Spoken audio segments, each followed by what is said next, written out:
Olá, tá começando o 35º episódio do A Fonte da Gigahertz, patrocinado essa semana mais uma vez pela ExpressVPN. Quem tá falando aqui é o Marcos Mendes e assim como toda semana o Felipe Espósito também tá por aqui, belê? Belê. E aí, Marcos? Tudo certo, pulando muito carnaval nesse fim de semana. Aliás, ainda é carnaval, né? A gente que não falha aqui, mas sabemos que todo mundo de folga, relaxando. E o seu carnaval? Tá sendo carnavalesco ou não? Tá sendo bastante, mas agora também chegou a hora de trabalhar, então eu não tenho feriado durante a semana, então tive que aproveitar o fim de semana mesmo pra pular o carnaval. Imagino que pro 95 Mac não ia ter emendar o carnaval mesmo, né? É difícil explicar pra eles lá, dá uma folga pro brasileiro aí. Pois é, né? Pra mim eu nunca fui muito de carnaval, como todo mundo deve estar imaginando já, mas eu fiz uma coisa bem legal nesse fim de semana, porque Campos do Jordão, que fica aqui pertinho de São José dos Campos, sempre foi famoso pelo festival de inverno de lá, que é super bacana, né? E eles têm feito desde o ano passado um festival de verão também, para incentivar o turismo no verão, que ninguém vai pra lá no verão, basicamente, né? Que é uma cidade pra curtir no inverno e tudo mais. E rolou lá o festival de verão, e nesse fim de semana teve um concerto muito bacana, só de trilha sonora de filme, com foco no John Williams, mas então Caramba. teve, né, E.T., Super-Homem, Star Wars, Harry Potter, o Indiana Jones e tudo mais, mas rolou também de outros autores, compositores, então foi desde Pantera Cor-de-Rosa até Avengers, Piratas do Caribe, foi um concerto super bacana, é sempre legal, né, quando tem... concerto de filme eu sempre vou ver, porque é muito divertido ver. Às vezes tem o filme inteiro com a orquestra tocando ali na hora. Esse foi um pupurri de coisa do cinema, foi bem divertido. Pô, que bacana ter um evento assim. E realmente, esse evento é bem mais sua cara do que carnaval. Então, né, eu postei no BeReal, deu o BeReal foi no sábado isso, logo antes de começar o concerto. E aí eu postei lá e foi engraçado porque tava eu e a Larissa esperando começar o concerto, todo mundo, né? Carnaval, carnaval, carnaval, carnaval, pulando, aquele monte de cor, um monte de, sei lá, purpurina e confete. Eu falei, faz sentido. Muito bem, vamos começar com os follow-ups aqui em relação à semana passada. E parece que todo mundo, que pelo menos que mandou feedback pra gente, é time Felipe na organização do Doc do Mac, né? Exato, a gente conversou sobre o Doc Hunt, aquele aplicativo para você compartilhar o seu doc. E o Marcos chegou a comentar que o doc dele é super compacto, que se você pudesse, você tiraria até o Finder, né? E a gente descobriu que nossos ouvintes, eles estão mais pro meu lado. Eu vi uns docs ali com um monte de app da Apple, uns docs bem grandões. Parece que a galera gosta de ter bastante apps no dock para facilitar o acesso. Pois é, eu fiquei surpreso de ser tão minoria nesse caso. Então se você que tá escutando é parte do time Marcos de docs minimalistas, manda pra mim, pra eu não me sentir tão sozinho. Ajuda o Marcos. Nessa escolha de vida. Exato. Mas foi curioso, foi bacana pra todo mundo que mandou também o próprio doc. É curioso como cada cérebro funciona de um jeito mesmo, né? Exato. É louco. Teve uns que você olha e fala, cara, eu não conseguiria conviver com um doc desse tipo, assim como eu tenho certeza que as pessoas olharam no meu e falaram, meu Deus do céu, o que esse cara tá fazendo? Então é muito curioso. E por falar em cérebros funcionando de jeitos diferentes, a gente tem também follow-up sobre o Promotion, né? Então, né, o Lucas Beutemiller comentou que é impressionante também como as pessoas são diferentes, porque pra ele, eu falei que eu não senti diferença no Promotion, assim, se eu olhar, se eu procurar, eu acho, né, eu identifico ali o Promotion rolando, literalmente, né?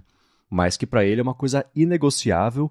Ele falou que deixou de usar, por exemplo, no iPhone, o modo de bateria, de economia de bateria, porque ele desliga lá os 120 Hz e a frequência, a tela parece quebrada. Ele comentou também que esse foi o único motivo para ele pegar o 13 Pro, ao invés de um modelo normal, que ele até preferia, porque é mais leve, mais prioridades, né? Preferiu o ProMotion. Pois é, e é engraçado porque essa semana mesmo eu vi um tweet do Parker Ortolani, do The Verge, e ele comentou, ele falou, cara, eu acabei de ver que eu passei o ano inteiro com o ProMotion do meu MacBook Pro desligado e não fez diferença nenhuma pra mim. Então, assim, é realmente de cada um. Tem gente que nota, tem gente que não nota.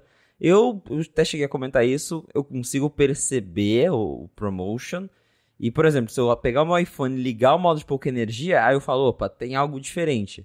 Agora, se eu pego um iPhone que, por natureza, já não tem o ProMotion, o meu Mac mesmo, meu Mac é o MacBook Air, ele não tem, também passa batido. Aí quando compara imediatamente uma coisa com a outra, faz maior diferença, né? Eu vim aqui enquanto você estava falando nos ajustes do Mac, fui lá, taxa de atualização, troquei para 60 Hz e parece quebrado. Aí eu volto pro ProMotion, a tela desliga, eu fiquei com medo de até parar a gravação aqui. Ah, agora eu vejo a diferença, né? Mas trocando de uma máquina para outra, assim, de uns dias de diferença, de usar uma outra, é curioso como não computa o meu cérebro. Não é uma coisa que me chama atenção, que eu percebo ativamente essa diferença. Mas desligando de uma hora para outra, aí falei, tá, entendi. Daí a diferença fica mais... Na hora fica mais notável. Eu cheguei até a pesquisar um pouquinho sobre isso. E parece que realmente cada olho funciona de um jeito. Tem olhos que são mais sensíveis a essas imagens mais rápidas. Tem olhos que não. Eu acho que eu tô mais pros olhos que não são tão sensíveis assim a essa taxa super alta de atualização de quadros por segundo. Uhum.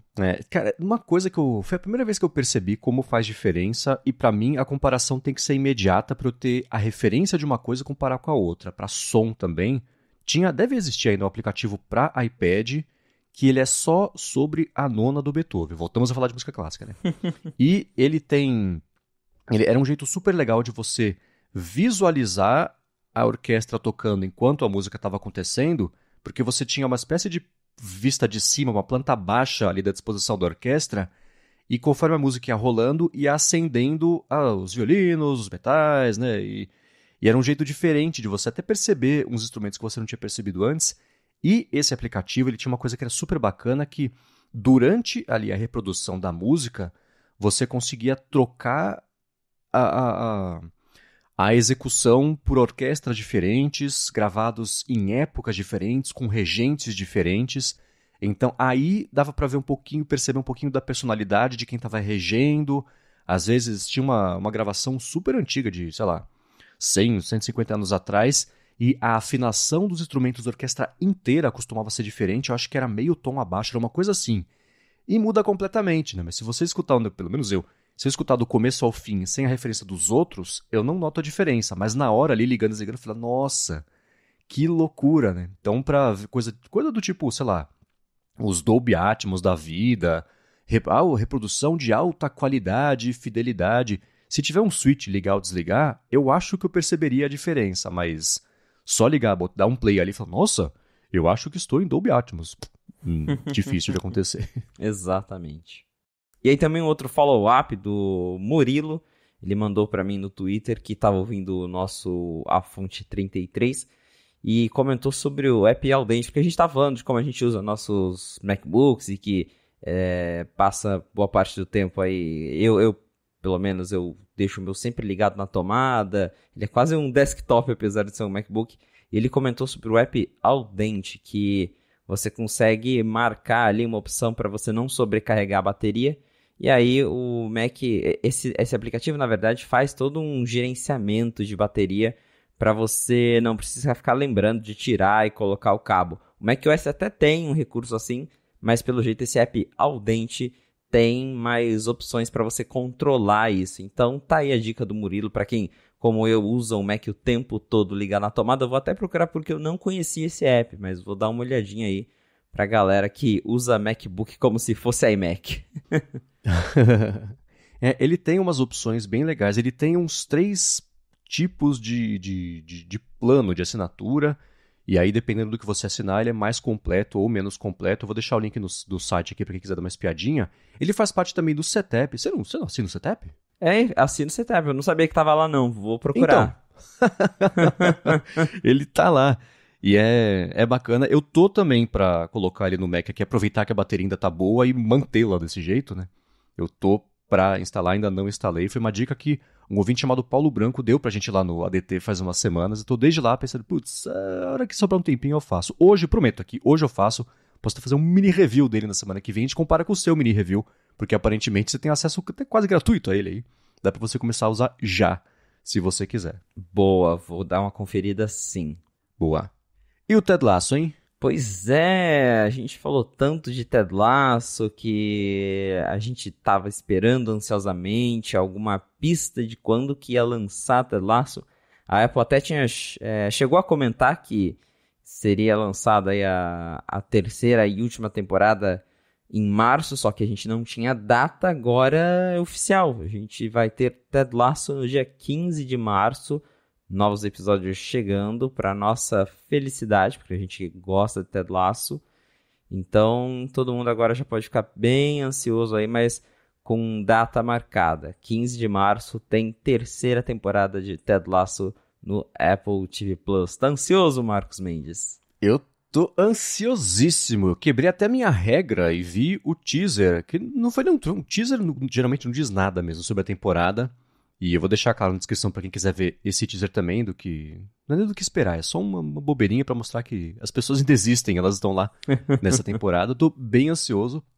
Acho que Ted Lasso foi a minha série favorita dos últimos anos aí. Série inesperada, talvez, favorita dos últimos anos. E, enfim, tô bem ansioso, sim. Uma série que eu tô percebendo que a Apple quer que seja uma espécie de substituta espiritual aí do Ted Lasso é a série Shrinking, que estreou no Apple TV Plus faz, sei lá, um mês mais ou menos. Essa você começou a ver já, não?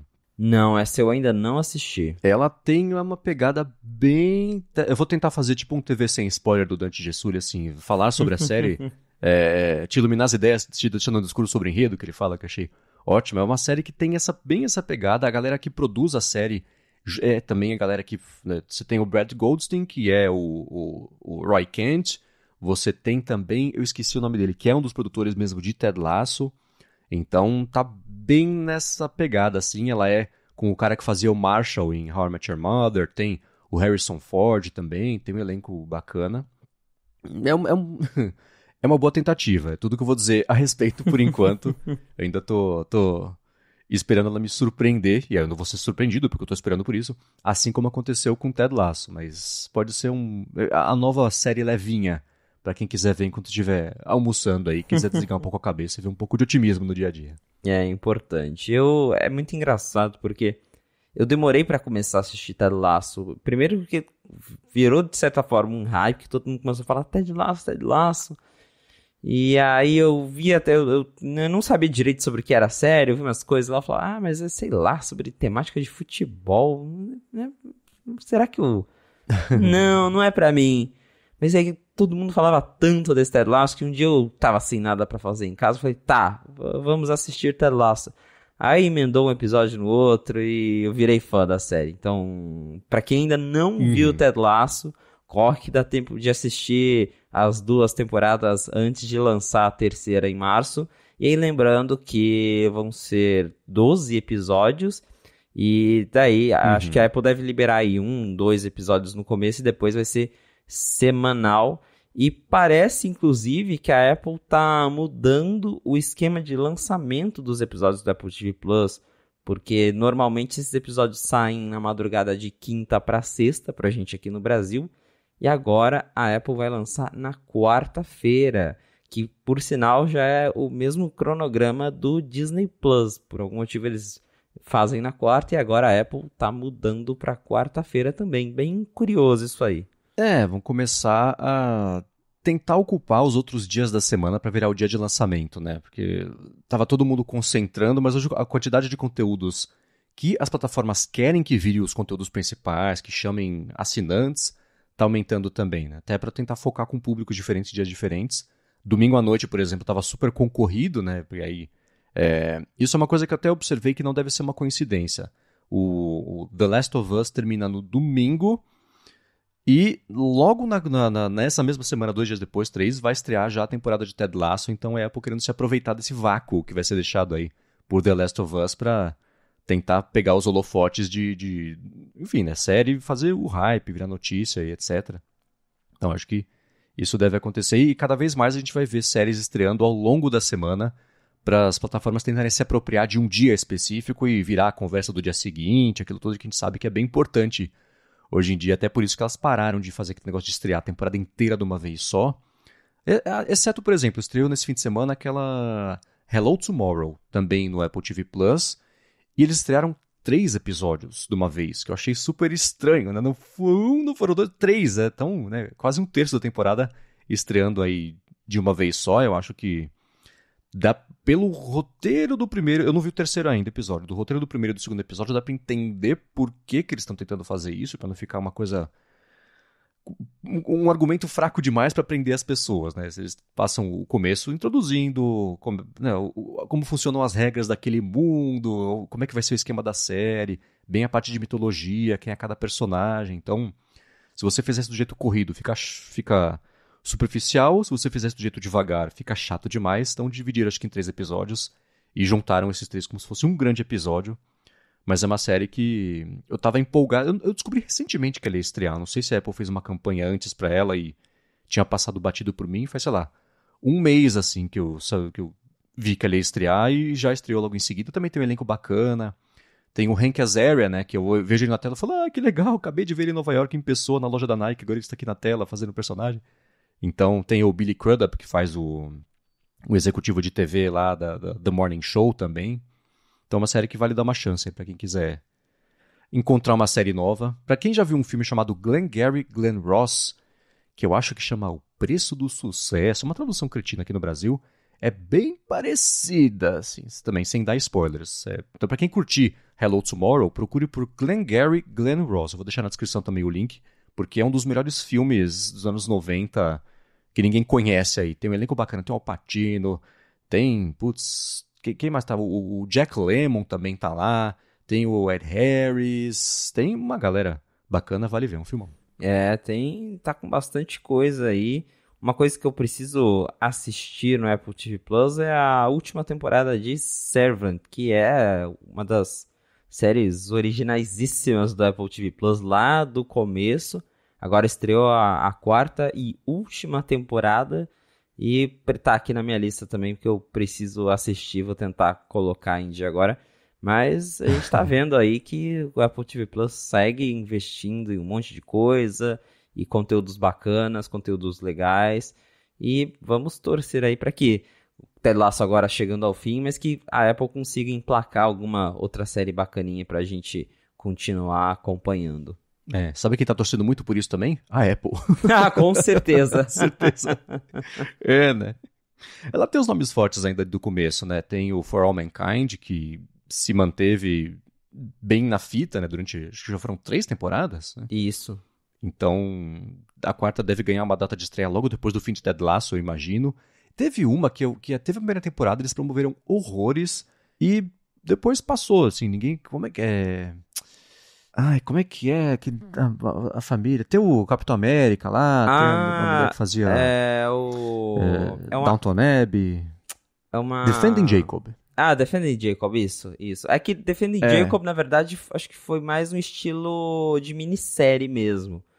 Porque eu assisti Defending Jacob, ela é baseada num livro, então assim, é uma minissérie que tem começo, meio e fim, tudo ali já. É uma série interessante, eu nunca cheguei a ler o livro, mas depois fui procurar alguns comparativos, tem algumas diferenças, mas é uma série bem curiosa. Agora, uma do Apple TV Plus que não me desce é Truth Be Told. Eu tentei assistir, a primeira temporada até foi mais arrastado, aí chegou na segunda, eu já fiquei, não. A história é muito... Não me desceu essa série, é uma que... Acho que é a única do Apple TV Plus que eu comecei a assistir e abandonei. Falei, não, isso aqui não dá pra mim. Agora a outra lá do começo que segue bem forte, que também vai ter temporada nova, é The Morning Show. Não tem data ainda, mas The Morning Show segue aí, vai ganhar uma nova temporada esse ano. E é também lá das primeiríssimas séries do Apple TV Plus, quando eles lançaram o serviço em 2019.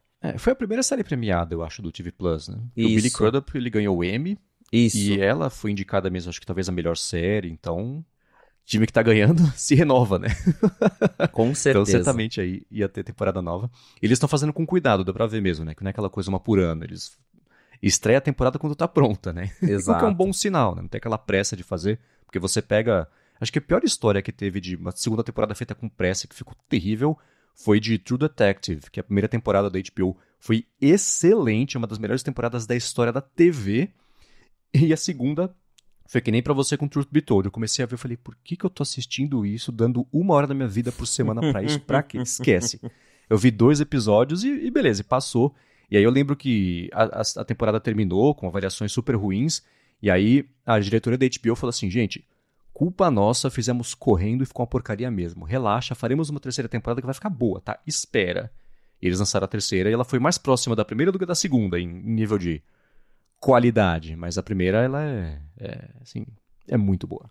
Realmente, quando lança com pressa, assim, tem altas chances de não ficar tão bom. Então, dá pra ver que pelo menos a Apple, por enquanto, ainda tá preocupada em entregar bons conteúdos, e por isso que a gente tem, por exemplo, essa demora em lançar novas temporadas de Ted Lasso, The Morning Show, que já faz bastante tempo que terminou a segunda temporada, e até hoje a gente não tem data, eles só deram alguns teasers, mas data mesmo nada, então eles estão mais preocupados, por enquanto, em entregar um conteúdo de qualidade, e pra gente é ótimo. Uhum. Agora, falando em lançar com pressa, olha, transição de assunto aqui, hein? 11h59, existia um acordo, uma patente ali em vigor, deu meia-noite, venceu a patente, a Microsoft lançou isso, porque a gente falou sobre isso recentemente até, né? O suporte à virtualização do Windows com o Parallels para Macs ARM, né? Que era uma coisa que muita gente vinha esperando, né? Pois é, a gente chegou a comentar a gente comentou aqui sobre o Windows ARM nos Macs com Apple Silicon e tudo mais, que não tinha um jeito oficial de instalar, porque a Microsoft tinha um acordo de exclusividade com a Qualcomm, que é fabricante dos chips Snapdragon, e então no Windows só existia uma versão ARM do Windows feita para os chips da Qualcomm. Até tinha um jeito lá de você instalar através do Parallels, mas não era nada oficial, você tinha que baixar uma imagem já montada do Windows, enfim, era um negócio mais assim bem alternativo. Agora esse acordo entre a Microsoft e a Qualcomm acabou, e assim que terminou o acordo, eles já anunciaram junto com o Parallels que agora é possível instalar o Windows 11 ARM de uma forma mais legítima ali, oficial, com suporte oficial no Parallels. Isso é um ótimo sinal para quem precisa de Windows dentro ali do Mac. E claro, agora abre portas para a volta do Bootcamp oficialmente nos Macs com Apple Silicon, porque um dos grandes destaques dos Macs Intel lá na época era a possibilidade de rodar Windows. Eu lembro que até tinha um comercial daquele Get a Mac que o Mac fala, né? Oi, sou o Mac, um PC. E o Mac responde, eu sou um PC também, porque agora ele tinha processador Intel, podia rodar o Windows. Então, isso sempre foi, a Apple sempre vendeu essa possibilidade de você ter um Mac e conseguir ter os dois sistemas como uma vantagem, porque eu sei que tem pessoas que realmente precisam disso para rodar algum programa específico e tudo mais. E a gente perdeu isso nos Macs Apple Silicon, primeiro porque provavelmente exige ali um trabalho para adaptar a parte interna ali do sistema para rodar, e também porque tinha essa exclusividade da Microsoft, tanto que acho que alguém perguntou pro Craig Federighi, se eu não me engano, logo quando lançaram os Macs com Apple Silicon, ele falou, olha, não depende só da gente, né? Ficou no ar assim, e depois a gente descobriu que tinha esse acordo de exclusividade. O acordo já não existe mais, então agora, claro que isso não vai acontecer do dia para a noite, mas volta a possibilidade aí de ter um bootcamp oficial para Macs Apple Silicon. É até curioso, que eu acho que tem alta chance disso acontecer, porque se você tem um Mac Apple Silicon e você procura lá o aplicativo Bootcamp, ele continua no Mac, a Apple não apagou ele dos Macs Apple Silicon. Só que aí você abre e fala, olha, nesse Mac não funciona, mas o aplicativo tá lá. Então acho que realmente era mais um caso de até a Apple tá esperando acabar esse acordo para eles ir lá conversar com a Microsoft e um dia trazer de volta aí o suporte ao Windows. Mas como eu falei, boa notícia para quem precisa trabalhar com Windows em Mac. É isso. Bom, você falou, ele continua lá, aí eu tava dando minha espiadinha aqui só para confirmar. O aplicativo de xadrez também continua lá em Applications no Mac. E é engraçado, eu acho que existia... Hoje eu tentei excluir e é impossível excluir o aplicativo de xadrez. Mas se você tentasse antes, aparecia um aviso. Excluir esse aplicativo pode danificar o seu Mac. Era um aviso meio assim, que não faz o menor sentido, é o xadrez, gente. Mas hoje só não dá para excluí-lo por ali.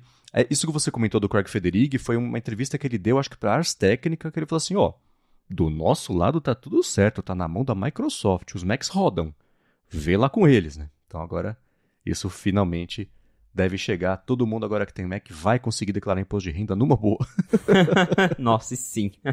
Agora, seguindo aqui com o follow-up em relação à semana passada, teve mesmo o evento da Apple, que ficou, o pessoal chamou extraoficialmente aí de WWDC, sobre IA, né? O que pintou de relevante por lá, e estou te perguntando nem fingindo que eu não sei, porque eu de fato não sei o que aconteceu. Eu esperava mais vazamentos aí a respeito desse evento na semana passada. Então, teve esse evento que a gente comentou que foi um AI Summit para empregados da Apple, é uma WWDC para os funcionários, que eles convidaram os funcionários, como a gente comentou, foi lá no Steve Jobs Theater, então tava todo mundo em pessoa lá, teve stream para quem não conseguiu ir, e a gente tinha, assim, altas expectativas, apesar de ser um evento interno, para a gente saber o que a Apple tá aprontando, se eles iam falar sobre essa coisa de ChatGPT, se ia ter alguma resposta. E não, parece que o evento foi bem morno. Pelo que vazou, assim, a Apple chegou a comentar que Machine Learning está crescendo mais do que nunca. Algumas coisas assim, mostraram projetos relacionados. Só que nada a nível de, por exemplo, competir com um ChatGPT, de algo que vai mudar completamente a Siri, como a gente especulou. Foram casos bem mais específicos para mostrar as aplicações meio que do que já existe. Acho que a própria Apple talvez ficou com esse receio de não vamos mostrar muita coisa que senão vai vazar. Ou não estão fazendo nada, né? Tem as duas possibilidades, mas como a gente especulava, o conteúdo já vazou e não teve, assim, nada diferente, nada demais. Eles não deram nenhuma prévia de algo que falou, a gente está fazendo isso para o futuro. Foi mais em mostrar possibilidades atuais ali para os funcionários. Mas, quem sabe, ainda tem a WWDC, então ainda tem chance da gente ver alguma coisa diferente. A Apple falou, né, que o Machine Learning está crescendo mais do que nunca, que eles estão atentos a isso, então pode ser que eles estão até planejando alguma coisa, mas que foi mostrado mesmo assim nesse evento, não teve nada. A gente especulou que esse poderia ser o caso mesmo, né? Trazer a atenção disso para todo mundo da empresa, para todo mundo deixar isso ali marinando na cabeça e pensar em projetos que tenham a ver com isso, mas né? Já fazer evento para falar a redação do Enem, nunca se discutiu tanto sobre Machine Learning. Falei, poxa, jura? Obrigado, acrescentou. Então, eu esperava um pouquinho mais que aparecesse disso aí. WWDC é aquela coisa, né? Eles...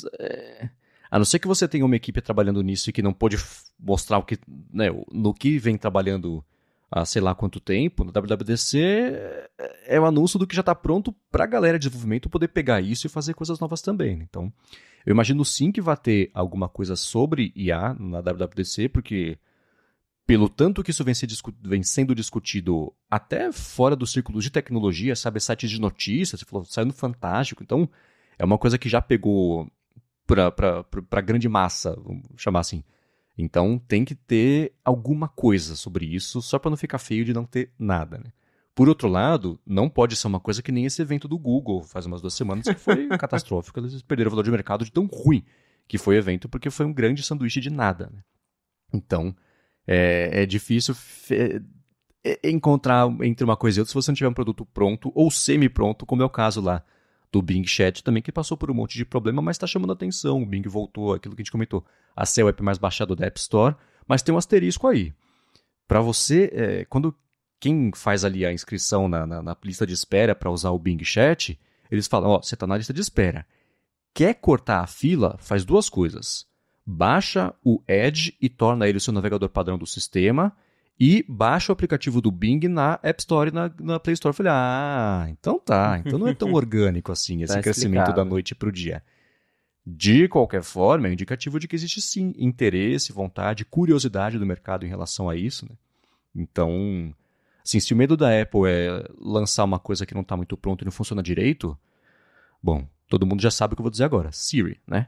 Tá, 10, 15 anos, uma coisa não pronta que não funciona direito, ela fala sobre isso com relativa frequência. Então, eu imagino sim que vai ter alguma história de IA na WWDC. E o que pode...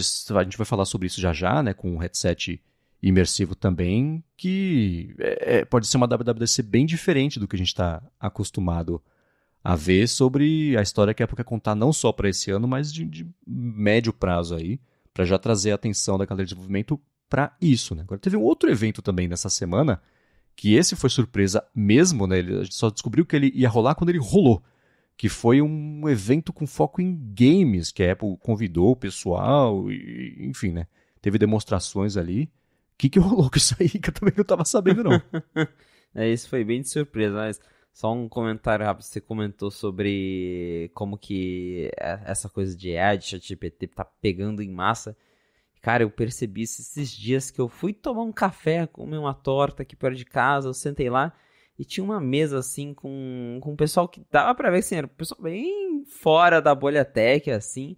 E eles, não, porque eu vi um tal de ChatGPT e aí ele vai tomar os empregos de todo mundo e eu só prestando atenção na conversa. Falei, caramba, o negócio estourou a bolha mesmo, né? Então, vamos ver se a Apple vai ter uma resposta pra isso. Acho que esse é o ano pra se falar de qualquer coisa de inteligência artificial. Agora, mudando aí o assunto, realmente teve esse evento de jogos.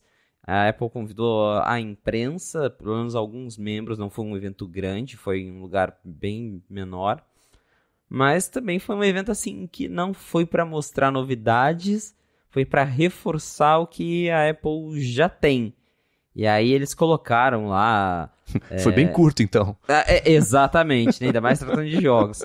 E aí eles colocaram algumas TVs, colocaram iPhone, iPad, pro pessoal testar os jogos disponíveis na plataforma. Não foi só do Apple Arcade, embora eles tenham falado disso, mas eles mostraram o Call of Duty que tem para Mac, que não tá no Apple Arcade, obviamente, mas é um jogo grande que foi lançado para macOS. E aí esse evento foi basicamente isso, foi para mostrar que a Apple se importa com jogos e tudo mais. Foi até curioso isso, porque 2 semanas atrás, um executivo da Apple estava falando numa entrevista sobre os chips Apple Silicon. E ele falou, olha, não vai ser, a gente se importa com jogos, mas não vai ser do dia para noite que o Mac vai virar uma plataforma de jogos. E aí, passou esse tempo, a Apple foi lá, evento para falar de jogos. Então, dá para ver assim que a Apple ela até tá tentando atrair a galera dos jogos, porque um grande empecilho era justamente na parte dos Macs, que o Mac não tinha hardware para isso.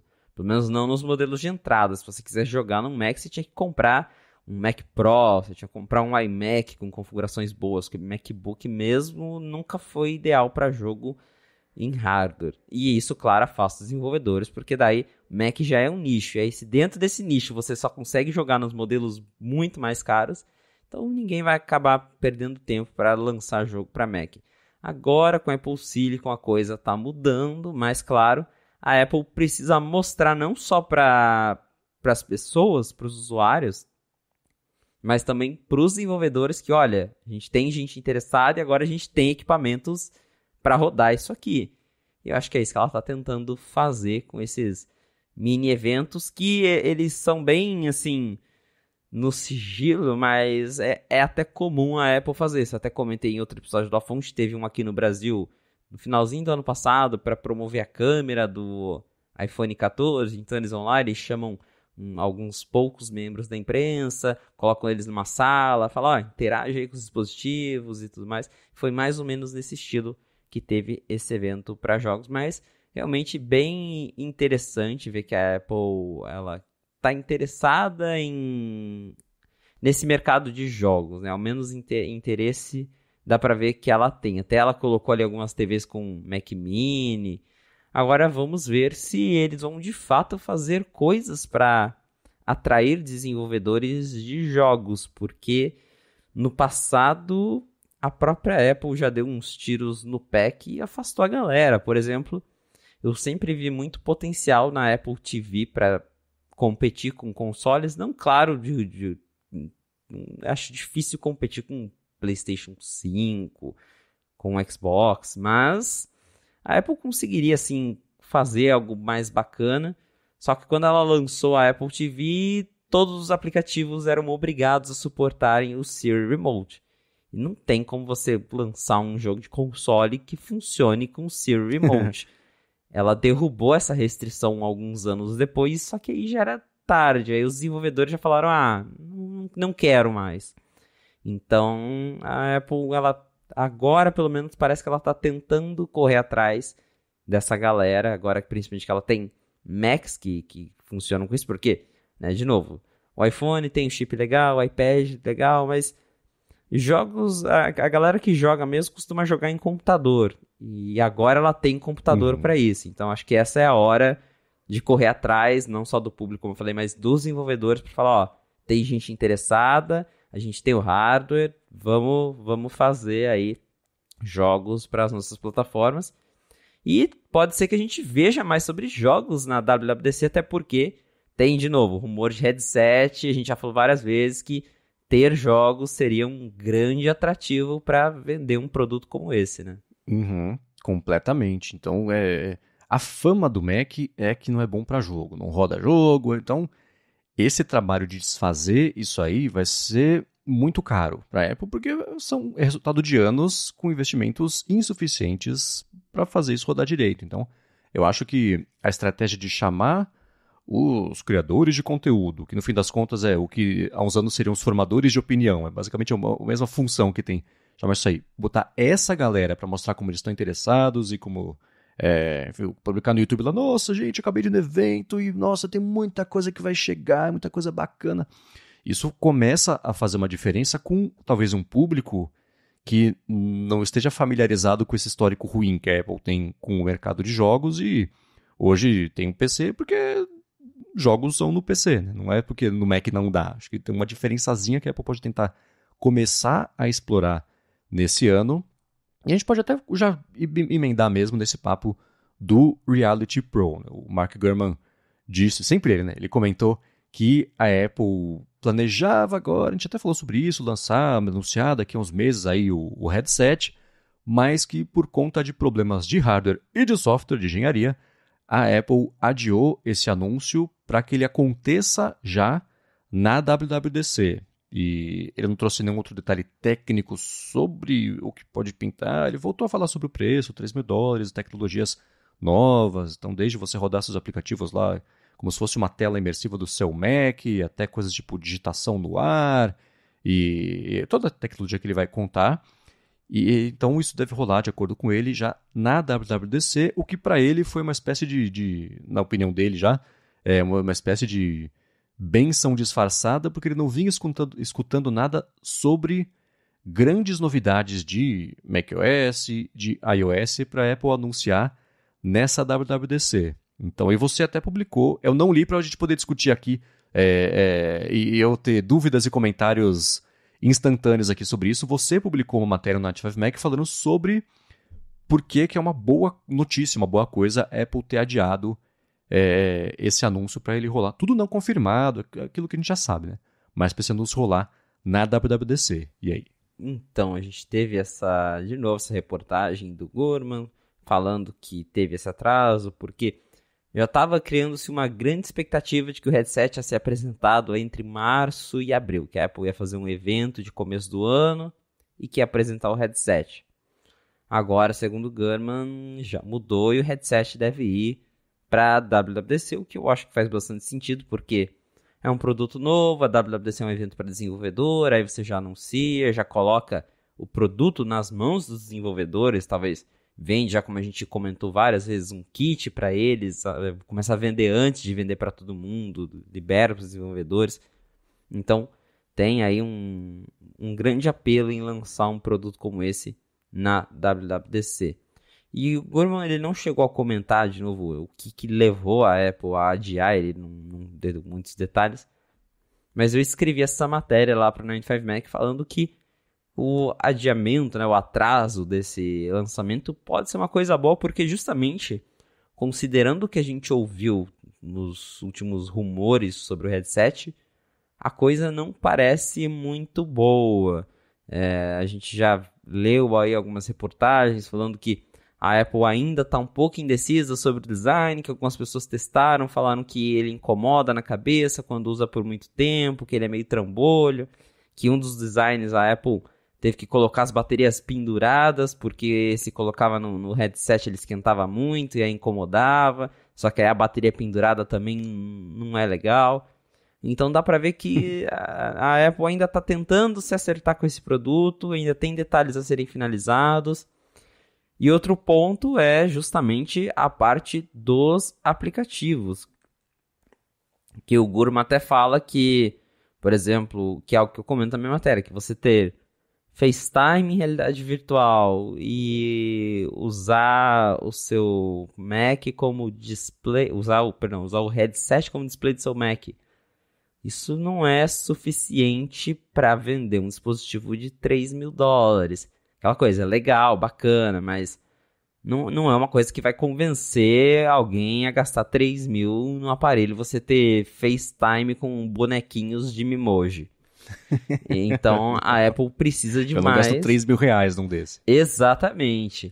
E a Apple precisa de mais do que um FaceTime em realidade virtual para convencer as pessoas. E esse mais é ter aplicativos de terceiros, é ter jogos legais, é ter aplicativos legais de outros desenvolvedores.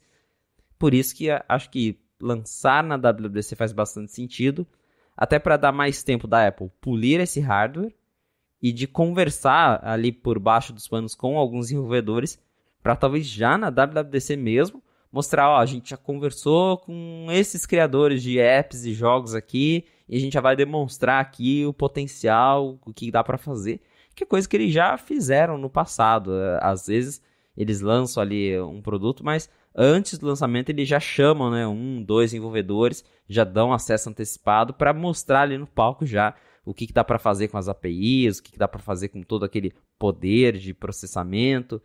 Então seria bem interessante para a Apple aproveitar esse atraso justamente para polir o hardware e também para trazer mais recursos de software, porque de novo, $3.000 num produto para fazer FaceTime não dá, né? Eu tenho uma expectativa e pode ser aquela coisa dos estágios do luto, né? Então eu tô na barganha aqui de que tem alguma coisa que ela esteja combinando com pessoal específico de desenvolvimento que é estratégico para mostrar cada segmento que esse headset pode ser incrível. Então, algum estúdio para algum jogo muito louco, não precisa ser um Resident Evil imersivo, mas pode ser uma coisa nova, assim como o Apple Arcade começou, por exemplo, com um monte de jogo novo. Ninguém se interessou, tanto que hoje em dia a maioria dos jogos lançados são ou derivações ou versões exclusivas para o Apple Arcade, mas isso é uma outra conversa. Você ter... não vai ser Microsoft Word imersivo, que legal, né? Mas algo com a Microsoft, você mostrar parcerias, algo com a Adobe, você fazer coisas 3D com as mãos para esse objeto você usar depois alguma outra coisa, você capturar uma coisa de verdade para virar um 3D e você manipular. Então, eu sei que para fazer um filme 3D isso não ia ser útil, é muito melhor continuar como é hoje em dia, né? Fazer um vaso de barro estilo Ghost em 3D, não é isso que vai fazer o próximo Avatar, mas ainda assim, jeitos novos de você usar uma tecnologia que pode ser interessante para um grupo específico de pessoas, você vai mostrando de grupo em grupo, você cria um argumento forte para vender para todo mundo, né? Então eu espero que ela esteja assim fazendo... Eu imagino, sim, é inevitável que ele esteja fazendo parcerias de um jeito muito, né, restrito, assim como foi o anúncio do primeiro iPad. Isso é uma coisa que o Boom até comentou no Olá Mundo algumas vezes sobre como o primeiro iPad para desenvolver chamavam as equipes lá e o iPad estava num case que você nem conseguia ver o design dele, era só uma tela para você testar ali, não podia sair daquela sala fechada, desenvolvia ali, testava ali por não sei quantas horas por dia, depois ia embora. Então isso certamente está acontecendo. O fato de a gente não estar vendo quer dizer que está funcionando pela primeira vez em muito tempo um esquema de manter segredo sobre o funcionamento, especialmente o que vai ter nele nesse início, mas eu ainda acredito que seja uma primeira versão voltada para o pessoal de desenvolvimento, algo mais próximo de um kit de desenvolvimento, mais do que um produto final, mas ainda assim, essa vai ser a primeira impressão, uma oportunidade gigantesca que a Apple vai ter de mostrar para os clientes e para o mercado o que é, entre aspas, o futuro imersivo, porque até agora nada emplacou. Você tem aquele dado de que, eu não lembro qual que é a porcentagem, mas acho que mais da metade ou metade dos headsets do Facebook depois de 6 meses tem encostado, ninguém liga mais, então o mercado também está esperando para ver o que a Apple vai fazer, porque isso pode indicar um caminho para todo o resto do mercado seguir, como geralmente acontece com produtos que a Apple entra cedo, ou do jeito certo, né? Não cedo, mas espera para entrar do jeito certo. A gente viu isso acontecer diversas vezes, e imagino que aqui não vai ser diferente, apesar de que o desafio aqui parece ser muito maior do que nos últimos anos, né? Vamos ver, mas esse anúncio para junho, pelo menos por enquanto, vai ver se semana que vem vai falar, não, na verdade ele foi adiado agora para o anúncio do iPhone, o que é bom, porque o iPhone não tem muitas... Não sei, mas junho me parece... Eu acho que a gente deve ter comentado mesmo que o anúncio nos próximos meses parecia ser uma coisa não improvável, mas... Nossa, juro que eu vou conseguir mostrar isso cedo assim? Que a WWDC poderia ser um palco um pouco mais adequado para isso e, no fim das contas, é o que parece que vai acontecer. Vamos ver, né? Exatamente. Seguimos ansiosos por esse anúncio. E é realmente isso. Esse headset ele vai precisar de mais coisas para se vender e a Apple deve estar aí ajeitando tudo, procurando parcerias, polindo tudo, porque a atenção do mercado estará voltada a isso. Por mais que seja um produto muito de nicho, $3.000, só para desenvolvedores, vai ter um grande público de olho. Isso vai parar na mídia, todo mundo vai repercutir esse lançamento. E aí, se ele for um lançamento morno, a primeira impressão já não vai ser tão boa. Por isso, seria bem importante eles terem um produto bacana e com bastante recursos e aplicativos para mostrar, como você bem disse, parceria com a Adobe, parceria com a Microsoft, que são empresas que sempre estiveram com a Apple em novidades, assim. Eu lembro muito bem do evento de lançamento do primeiro iPad Pro, lá em 2015. Quem estava no palco? A Adobe e Microsoft. Falou, iPad Pro a gente está lançando Office para iPad. Estamos lançando aqui aplicativo tal para iPad. iPad vai ganhar Photoshop.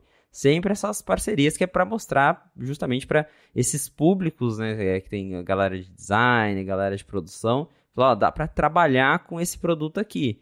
E vai ser muito importante ter isso de novo nesse headset, porque só os aplicativos da Apple não são suficientes para convencer alguém de que vale a pena ter esse aparelho. E, de novo, $3.000. A gente sabe que vai ser nicho. Um negócio de $3.000 não vai se tornar mainstream, a palavra até que o Gurman usa. Mas tem que causar uma boa impressão para que quando a Apple lançar o de $1.500, que já tem rumor, aí já vai ter mais gente interessada para falar, tá, eu vi lá que tem uns aplicativos assim e tal. Então, a Apple tem todo esse trabalho, né, de não só ter que entregar um produto legal, mas de vender isso de uma forma bacana, de mostrar que tem utilidade. E acho que essa é a minha maior curiosidade no momento, é ver como que isso vai ser anunciado, como que a Apple vai vender isso. E aí, quem sabe, a gente descubra na WWDC, que, como também o Gurman e outras fontes já falaram, deve ser um evento meio morno se não tiver o headset, porque não são esperadas grandes novidades de software para esse ano.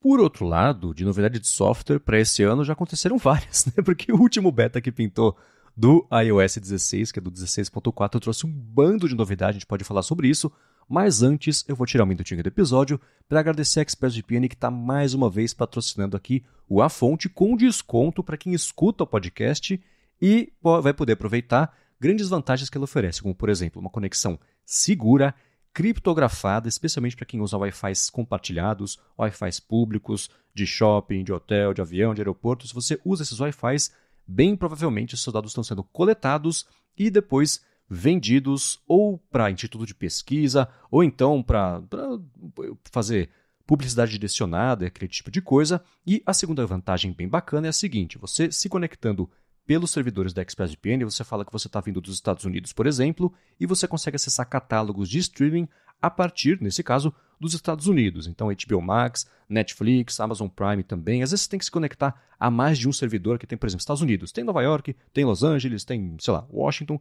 E um deles acaba ainda, como eu faço aqui, tem que fazer uma dança de vez em quando, mas acaba funcionando. Então, para conhecer melhor o que ela oferece, para a sua conexão passar a ser criptografada de ponta a ponta, uma coisa muito importante para ninguém interceptar os seus dados e também te abrir mais possibilidades aí para quase 100 países que ela oferece acesso para você rotear a sua conexão, faz o seguinte, acessa expressvpn.com/afonte. Lá você tem 30 dias para experimentar a ExpressVPN, ver como é que é para configurar no seu iPhone, no seu iPad, no seu Mac, no seu Android também, não só coisas de iOS, você pode conectar na sua TV também, dependendo do modelo, ela tem aplicativos para TV, pode ser direto no roteador da sua casa para todo mundo, automaticamente ela já passar a ter acesso a uma conexão mais segura, aí depois dos 30 dias para experimentar.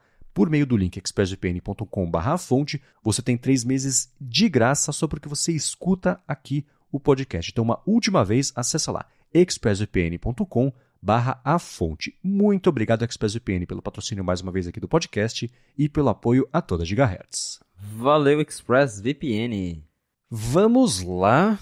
Beta do iOS 16.4 veio com uma quantidade bem maior do que eu imaginava de novidades, muitas inesperadas, né? Que o pessoal, e as esperadas, no meu caso, o Apple Music Classic, até agora nada. Mas tirando isso, quanta coisa, né? Por onde você quer começar a falar do que pintou nesse beta? Cara, teve coisa, hein? Também não esperava, porque teve o 16.3, que foi bem morninho, o 16.2 também não foi lá essas coisas. Agora esse iOS 16.4, parece que a Apple resolveu soltar de uma vez tudo que não ficou pronto na WWDC. Falaram, tá aí, terminamos, toma esse monte de recurso aí pra vocês. Mas também é bem curioso que dessa vez teve novos emojis, teve novidades de web apps, teve bastante coisa. E a primeira notícia que eu dei foi que tinha novos emojis, porque pode ter o que for no iOS, o que chama atenção são novos emojis. E para quem gosta de usar as carinhas, tem novos emojis, tem bastante novos emojis nessa atualização, que são os emojis do padrão 15.0, da versão 15.0 do padrão Unicode. E logo quando a galera atualizou, já começou a pipocar no Twitter, tem novos emojis e tudo mais, então sim, essa atualização tem os emojis. Eu acho que até uma estratégia da Apple de esperar um pouquinho para lançar a atualização com novos emojis, que daí convence todo mundo a atualizar, mesmo que não tá nem aí pra atualização, a galera vai, não, tem novo emoji, tô instalando. Mas fora isso eu tenho vários novos recursos, e um bem interessante é que a Apple tá dando uma atenção grande não só pro Safari, mas pro WebKit e para as funcionalidades de web do iOS 16.4, porque agora isso já tinha sido... Né? Por que será, né? Olha só, quando a pressão bate, né, as coisas acontecem. A Apple tá permitindo que web apps mandem notificações. Isso nunca foi possível no iPhone. Um site ou um web app nunca pôde mandar notificações para o usuário. No Mac isso já é possível há muito tempo, mas no iPhone não. E agora, olha só, a Apple boazinha vai deixar os desenvolvedores de sites e web apps a mandarem apps para as pessoas sem terem um aplicativo instalado, né, através de um web app. E até surgiram alguns questionamentos, porque teve uma galera que surgiu com aquela preocupação de mas na internet os sites usam isso para mandar spam e não sei o que, como é que vai ser? E a Apple até que fez isso de um jeito para tentar, acho que em partes para ser a Apple e restringir do jeito dela, mas que inevitavelmente vai acabar até sendo bom para evitar esse tipo de spam, é que só vai poder te mandar notificação aplicativos web que você salvou na sua tela de início. Então você não vai poder abrir um site e autorizar ele te mandar notificações. Você tem que salvar ele na sua tela de início e aí sim você vai poder dar permissão para ele te mandar notificação, que já evita aí um certo nível de spam de site que você entrou uma vez na vida e ele já começa a te mandar notificação. Mas deu para ver que a gente até comentou sobre isso no último Fonte, que tem aquele projeto da União Europeia que talvez vai forçar a Apple a aderir outros motores de navegador, porque atualmente o WebKit da Apple é o único possível dentro do iOS. E só com essa possibilidade já deu para ver que a Apple começou a abrir um pouquinho mais, a investir um pouquinho mais no Safari. Então dá para ver que a cutucada aí, né, deu resultado. Então a Apple está melhorando os recursos disponíveis para quem faz web apps no iOS. Mas tem outras novidades. O iMessage agora, por exemplo, ele suporta prévias de links do Mastodon, que é bem interessante porque dá para ver que o pessoal dentro da Apple está engajado com a rede social e quer fazer ela acontecer. E porque até então, quando você manda um link do Mastodon, ele não gera uma prévia como o do Twitter, que você já consegue ler o tweet direto no iMessage, e no 16.4 dá. E não é uma surpresa, porque uma das líderes do Safari, ela saiu do Twitter e foi pro Mastodon. Tem bastante gente que trabalha na Apple que tá usando o Mastodon. Phil Schiller, nosso Apple Fellow, foi pro Mastodon, saiu do Twitter. E agora dá pra ver que eles estão adicionando o suporte oficial ao Mastodon dentro do iOS. Isso é bem bacana. Tem outras coisas também. Aquela nova arquitetura do HomeKit que foi lançada no 16.2. Aí tiraram do ar porque estava com problema. Tá voltando agora nesse beta. Tem suporte ao 5G Standalone com velocidades mais rápidas. Finalmente chegando ao iPhone. Ainda não no Brasil, mas já é um bom sinal. E tem também alguns detalhezinhos que a gente encontrou aí por baixo dos panos, como por exemplo que a Apple está trabalhando para detalhar o nível de consumo com a tela sempre ativa do iPhone 14 Pro e que a Apple também vai mudar a forma como os desenvolvedores podem baixar esses betas no futuro. Mas e aí, Marcos, o que te mais chama a atenção no meio desse monte de recursos? Olha, eu tô feliz que eu finalmente vou poder mandar o emoji de gengibre, né? Acho que é essencial para a experiência mobile de qualquer pessoa hoje em dia. Não. E eu tenho também essa impressão de que quando tem update com emojis, ou emoji, o plural de emoji é emoji, né? Então de emoji novos, geralmente é para incentivar o pessoal a atualizar em quantidades maiores, porque a gente sabe que isso chama atenção e a gente vê isso refletido também nas taxas de adoção do iOS, especialmente quando a Apple passava a divulgar isso com mais frequência do que uma vez a cada 8 meses. Mas, de qualquer forma, em logs de sites, uma coisa que dá pra ver mesmo, que quando tem emoji novo, a galera passa a adotar mais. Fiquei feliz que o HomeKit voltou, a arquitetura nova voltou, né? Vai ser testada para voltar ao ar, porque é uma coisa que a Apple lançou do jeito meio estabanado da última vez, tirou do ar. Tô prestando atenção especial ao HomeKit, porque eu comentei no ADT que a minha fechadura eletrônica inteligente conectada ao HomeKit morreu. A pilha dela tá durando uma semana, o que é péssimo, então eu tô atrás de uma nova, não decidi ainda, não bati uma tela em qual que eu vou comprar ainda. Tem um pessoal comentando, talvez seja um problema de HomeKit, vamos ver, meu irmão até comentou uma coisa sobre isso também, eu vou removê-la e colocá-la de novo no HomeKit, ver se isso resolve, mas aí eu tô falando do jeito egoísta, porque gostei dessa novidade, né, que eu acho que vai ter impacto mais geral aí pra todo mundo. Primeiro, esse negócio da notificação do Safari feita desse jeito que você comentou, não é o buffet livre de notificações do Safari, porque a gente sabe que vira um problema rápido, né? E o jeito que as notificações são implementadas em navegadores, eu acho péssimo. As pessoas têm aquele alerta, aparece a pessoa, concorda, blá, blá, e ela nem viu que ela concordou, começa a receber notificação, não sabe por quê, não sabe como é que desliga isso, de onde veio, aí vai culpar o site, a gente sabe que isso acontece, então que bom que foi feito do jeito um pouco mais limitado, pelo menos por enquanto, isso aí de notificação do Safari. E faz sentido conceitualmente só os sites que a pessoa colocou como um, entre aspas, web app no telefone, que se comporta como um aplicativo, pode mandar notificação. Perfeito, achei isso bem bacana.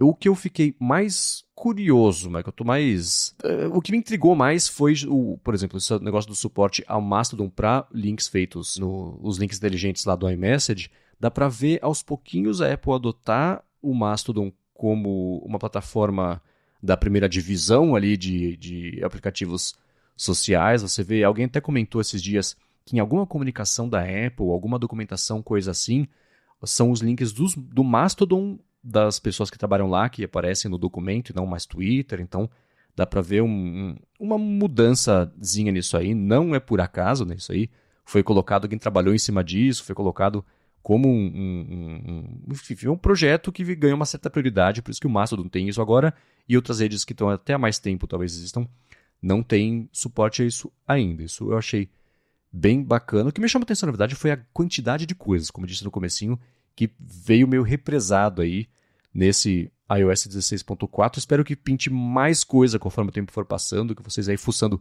descubram mais coisas também que podem ter pintado aí na programação. Tem coisa que eu fico feliz que chegou, mas que eu não tenho esperança de chegar por aqui tão cedo, tipo o suporte a 3 GB por segundo lá para 5G de uma ou outra operadora, uma coisa meio limitada ainda, pelo que eu entendi lá, o pessoal da T-Mobile, que agora tá com acesso a isso, mas não sei. Que bom, espero que chegue mais para cá também. Coisinhas do tipo mudança da interface do Apple Music, de podcasts, eu gosto quando acontece, mas também são coisas que eu fico pensando na pessoa que ficou, né, recebeu esse projeto para fazer e não as coisas empolgantes que chegaram em outros aplicativos, né, pessoal, todo mundo lá trabalhando no Reality Pro e aí caiu lá pro Zé resolver ali a mudança da interface do Apple Music, né. O Apple Music Classic é o mesmo que eu queria que acontecesse, não aconteceu dessa vez, mas quem sabe no 16.5, no 17...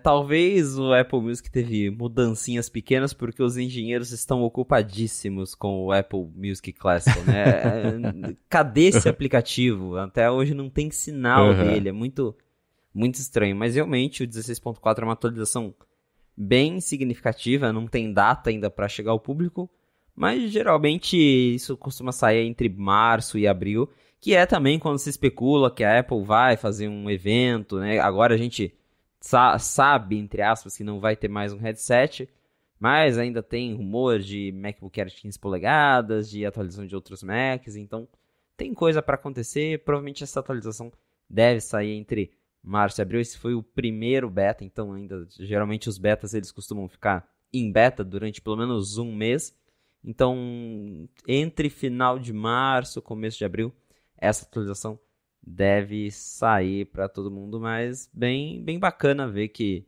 vem uma atualização recheada de coisas novas e que ainda deve ter mais coisas para aparecer aí antes da WWDC em junho, que daí é quando a gente vai conhecer o iOS 17.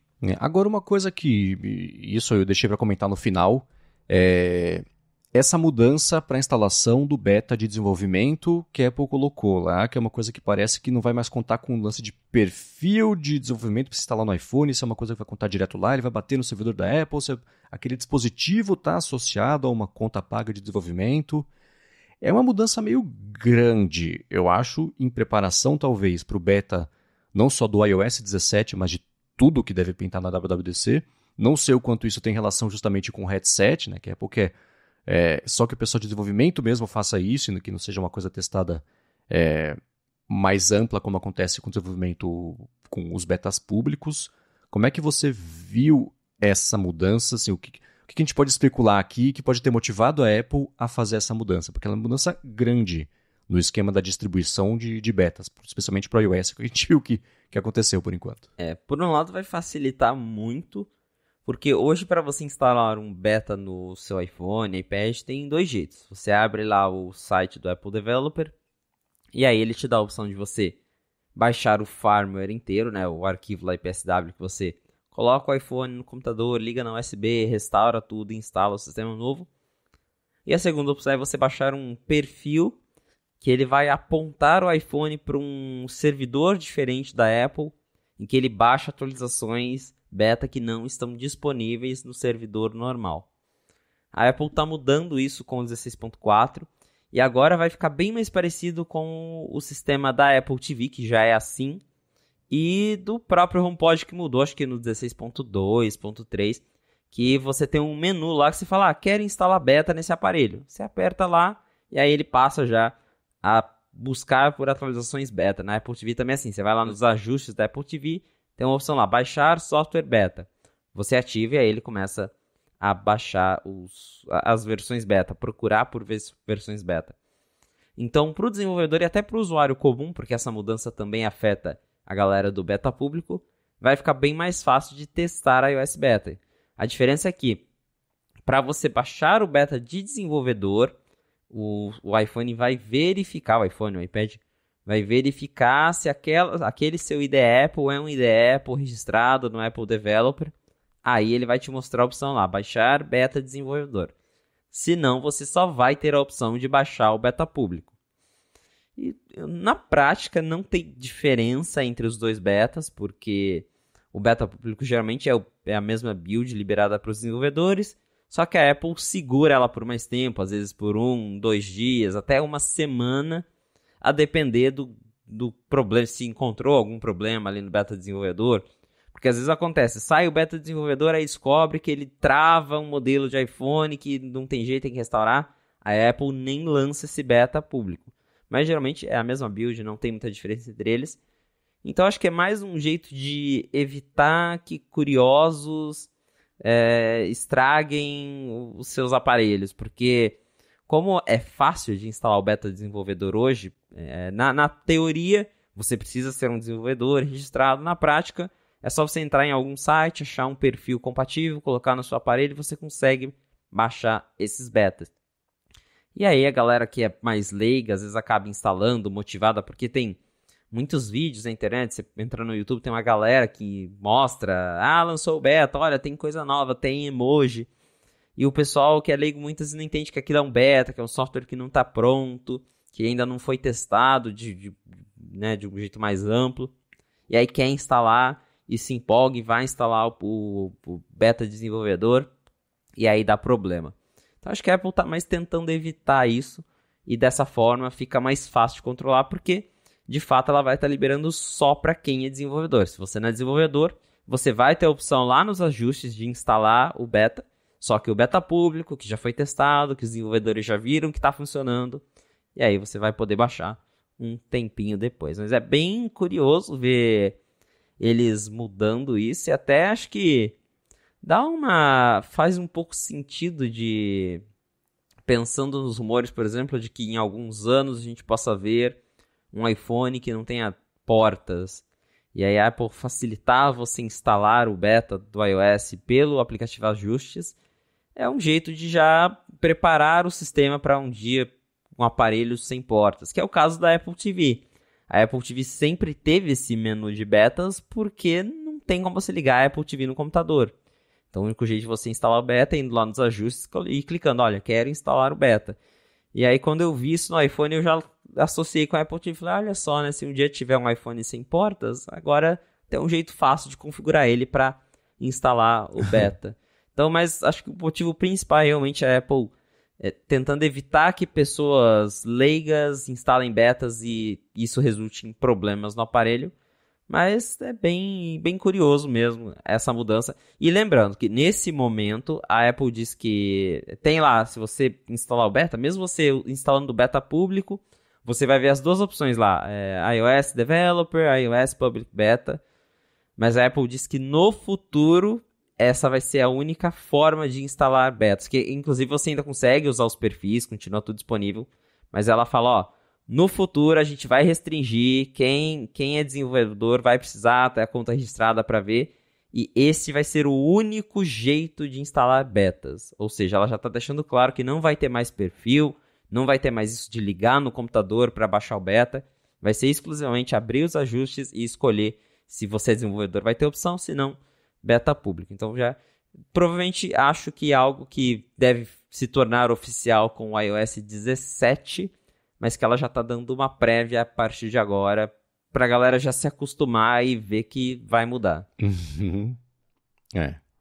Beleza. Tinha mais ou menos essa desconfiança, acho que é por aí mesmo. Agora, uma coisa que a gente também viu que pintou no Night 5 Mac de forma exclusiva nessa semana, que eu achei muito bacana, foi o vazamento de qual deve ser o aspecto do iPhone 15 Pro, seguido de uma foto ali da parte de baixo, que eu sei que deixou muita gente feliz, né? Pois é, a gente tinha já alguns rumores de iPhone 15 Pro, e agora conseguimos renders, imagens, um arquivo CAD que são aqueles modelos usados tanto pelas fábricas, quanto, por exemplo, por fabricantes de acessórios, que tem as dimensões exatas do aparelho. E então, assim, é sempre importante notar, a gente não tem como saber com 100% de certeza a parte de acabamento, por exemplo, que cor que vai ser, se é realmente um material de titânio, a gente não tem como saber isso. Mas as dimensões exatas a gente tem com esses renders, com esse CAD. E aí, confirmou algumas coisas que a gente já esperava e mostrou alguns detalhes novos, bem interessantes. Então, por exemplo, já se falava que a tela ia ter uma certa atualização, que ia ficar com bordas mais finas, isso é verdade.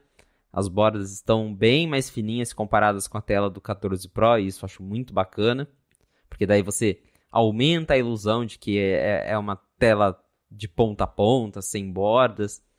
A Dynamic Island continua ali, do mesmo tamanho, não vai ter mudança em relação a isso. As câmeras estão gigantescas. A espessura da câmera é quase outro telefone. Tá criando vida o negócio. Cada iPhone a gente fala, nossa, igual quando veio o 14, fala, nossa, olha o tamanho dessa câmera, né? Não tem nem como ficar maior. A Apple vai lá e fala, tem como ficar maior? Sim, vai ficar maior. Ah, é? Então... Segura minha cerveja. Exatamente. E 2 detalhes interessantes também a serem observados nesse CAD é que, primeiro, ele tem porta USB-C. E como que vocês sabem que é USB-C? Porque o CAD só tem um buraco ali. A gente comparando, né, o CAD do iPhone 14 com o 15, você coloca um em cima do outro, dá para ver que a porta do 15 é muito maior que a do 14. E o USB-C ele é um pouco mais gordinho do que o Lightning. Então, 99% de certeza que este iPhone tem USB-C e não Lightning finalmente. E outra curiosidade é justamente sobre a tela, porque a tela e o design, o aspecto do iPhone em si. Porque surgiu alguns rumores falando que a Apple ia fazer um iPhone mais curvo, que ele ia ter uma tela mais parecida com a do Apple Watch. E sim, ele tem uma curvinha no canto, mas é algo assim, super sutil. Não chega a ser um design totalmente curvo, como por exemplo o que a gente tem no Galaxy Ultra, ou até mesmo lá no iPhone 6, que ele era realmente bem redondinho. Não vai chegar a ser isso. Vai ser só, ele vai continuar reto, mas só as lateraisinhas que vai fazer uma curva bem sutil. E aí o vidro provavelmente também vai ter uma curva. Eu imagino, olhando assim para o meu Apple Watch, eu imagino que vai ser exatamente isso. Se você olhar bem o seu Apple Watch, você vai ver, o vidro é curvo, mas não é uma curva, né, gritante. É uma curva bem sutil, mas que já dá um aspecto diferente. Eu acho que vai ser esse o caminho aí no iPhone 15. Lembrando que esse render é do modelo Pro, não é do normal. Então a gente não sabe como é que vai ser, né, nos modelos 15, 15 Plus. Esse render aqui é do 15 Pro de 6.1 polegadas. Mas já dá pra ver aí que a Apple tá mexendo em algumas coisas interessantes, né? Como eu falei, da tela, USB-C.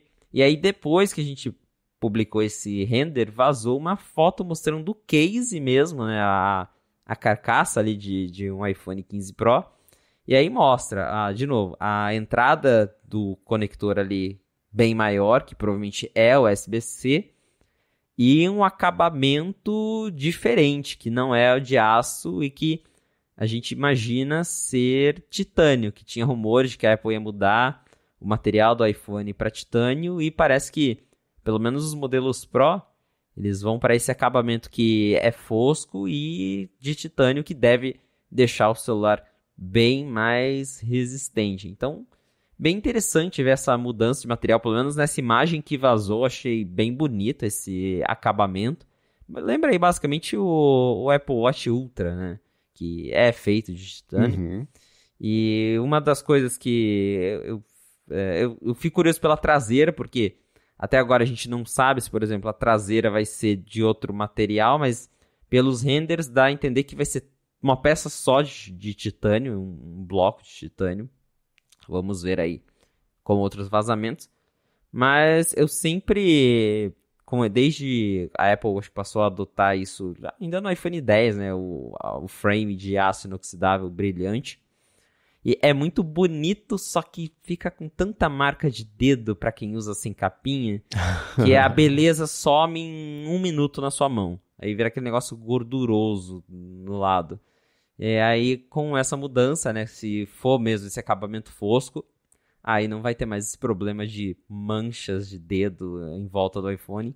E isso já me faz gostar bastante dessa ideia. Mas é isso aí, tivemos um grande vazamento de iPhone 15. Não é uma mudança gigantesca, como alguns talvez estivessem esperando. É essencialmente um iPhone 14 Pro refinado com um novo material, com uma tela com ainda mais, com menos bordas, na verdade. E o principal, acho que é a confirmação de que a gente vai ter o USB-C nos iPhones desse ano. Eu achei, primeiro, parabéns para vocês todos que conseguiram o acesso a isso e publicaram. Achei muito bacana. E gostei também do esquema que vocês fizeram, que foi a publicação do render 3D ali do CAD, só que já aplicado ao jeito que a gente está acostumado a ver o iPhone em fotos promocionais. Então, o wallpaper, o fundo, isso ajuda a dar uma ideia melhor de como é que vai ser versus só um fundo cinza com quadrado cinza com sombras ali, que geralmente é como é a renderização 3D, e é assim, o documento é assim, né?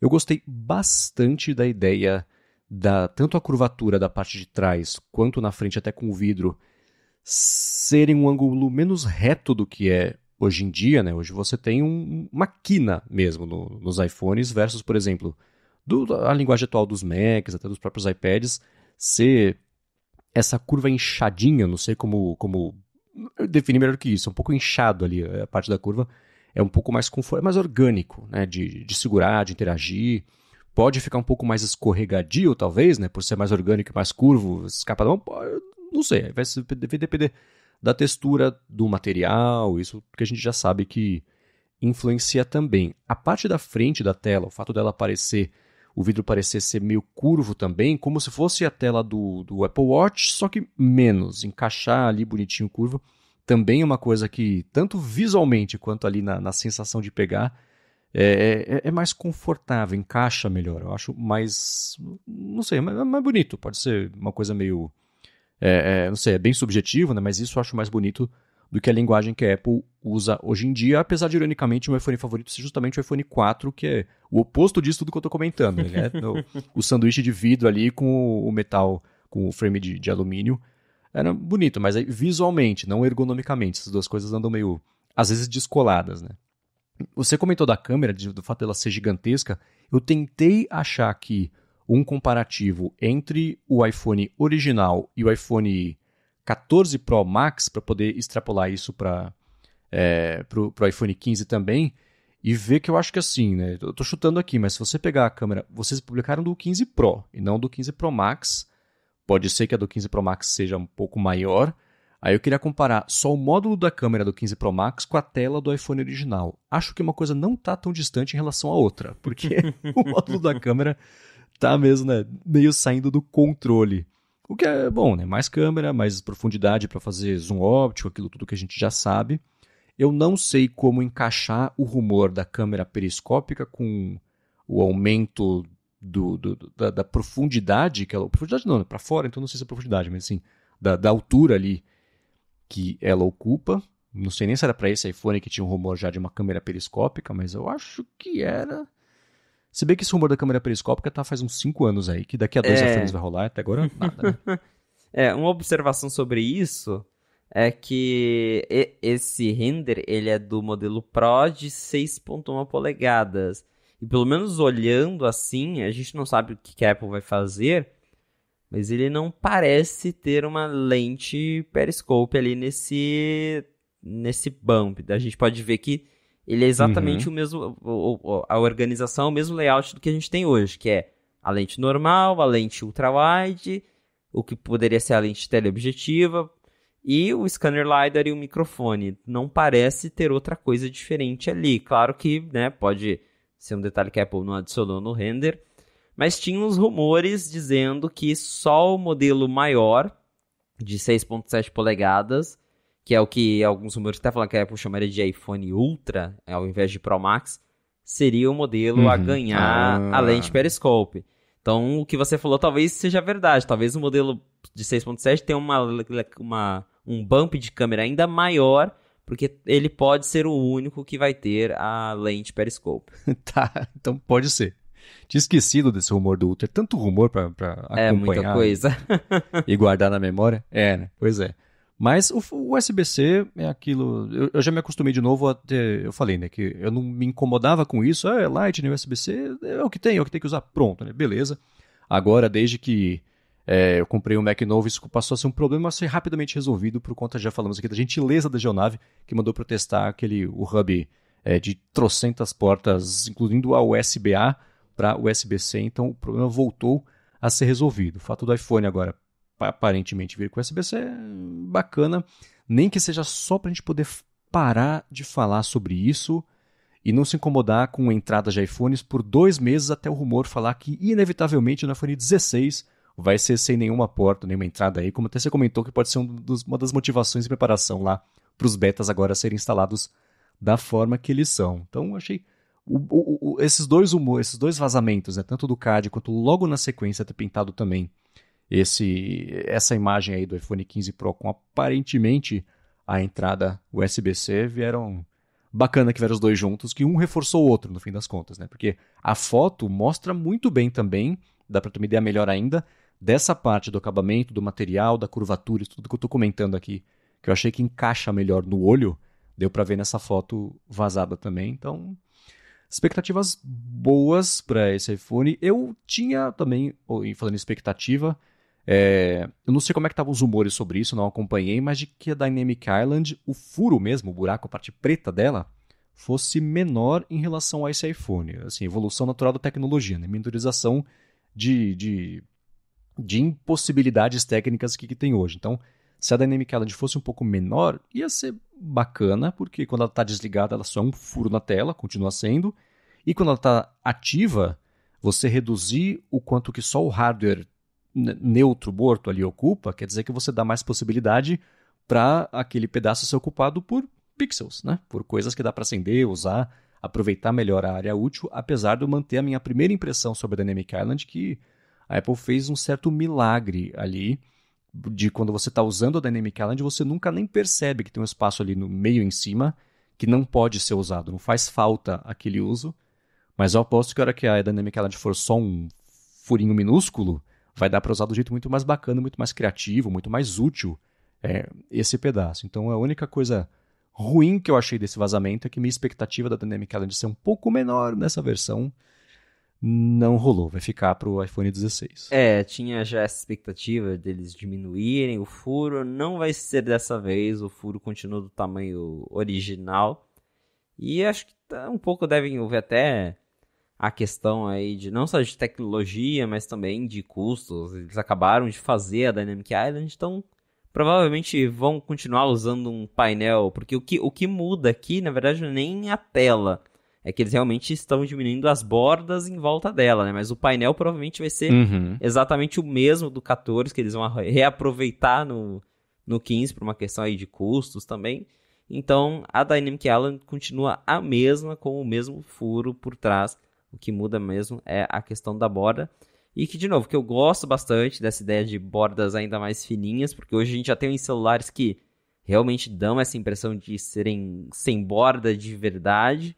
Aí eu olho pro 14, eu acho as bordas finas e falo, podia ser um pouquinho mais. E agora, pelo jeito, realmente vai ficar algo bem fininho mesmo. E eu mais uma vez, estou curiosíssimo para ver esse design novo aí, esse acabamento novo nas mãos. Primeiro, pela questão das manchas ali de dedo, que eu já falei, mas porque também me parece algo mais ergonômico. Quando eu seguro o meu iPhone por muito tempo na mão, essas laterais retas, ela chegou a marcar, assim, se eu tiro o iPhone da mão, eu vejo a marca, assim, da reta no canto. Então, incomoda um pouco. Eu não uso com case, então isso me afeta. E olhando, assim, pelo menos esses cantinhos arredondados, eles me parecem mais confortáveis. Então, até que as expectativas aí estão um pouquinho altas já para esse iPhone 15 Pro, que deve ter um design refrescado, USB-C, nos modelos Ultra, sei lá, talvez a lente Periscope. Então, tá aí um ano talvez de novidades um pouco mais interessantes para quem ficou um pouco decepcionado com os iPhones do ano passado. Você falou isso da moldura, é engraçado, né? Você pega ali as bordas, não parecem grandes, volta ao negócio de você ter comparação e referência e alternar entre uma coisa e outra para ver a diferença. Não é ok, é uma borda, beleza. A hora que você olha para esse render do card do iPhone 15 Pro, a borda do 14 vira uma moldura de um quadro renascentista super grossa e gigantesca e totalmente desnecessária. Você fala, nossa, cara, é muito grande essa moldura, como é que pode? Né? E eu também tenho a mesma impressão que você. Eu não sei como é que você segura o iPhone, como é que as pessoas seguram o iPhone. Talvez seja outra grande diferença entre o resto da humanidade, eu não sei. Mas quando eu seguro, o dedinho fica embaixo do iPhone pra ter uma base, ele não escorregar da minha mão e cair no chão, né? E se eu seguro por muito tempo, dependendo do ângulo que eu estou ou que o iPhone tá, marca mesmo. Começa, não é que machuca, ai meu Deus, meu dedo vai cair, não é isso. Mas incomoda a borda do iPhone ali, bem na curva dos dois ossinhos ali do dedinho, depois, dependendo do tempo. Especialmente se está quente também, né? Que o iPhone começa a esquentar também. É incômodo. Então, se essa parte já for um pouco mais curva, vai dar para segurar melhor e do jeito mais confortável. Pois é, tô nessa expectativa de que a gente vai ter aí um iPhone mais confortável e com essa borda fininha me empolgou. Só de eu ver, é como você falou, esse comparativo.